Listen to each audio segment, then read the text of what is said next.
One of the main questions that we get asked is, why is trade paint more expensive than your general retail paint? Basically, you get what you pay for.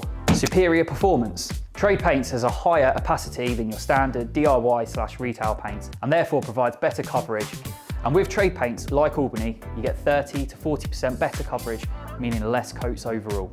Superior ingredients.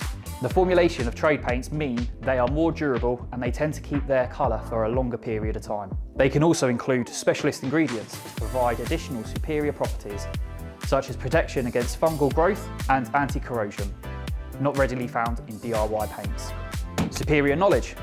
The range of trade grade paints is far superior to that of your DIY retail paints, and so is distributed by decorator centres just like Brewers, meaning you can also benefit from their expertise and get clued up on the best paint for your specific job. Like we said, you get what you pay for. For any further help or advice on your project, please feel free to give us a call.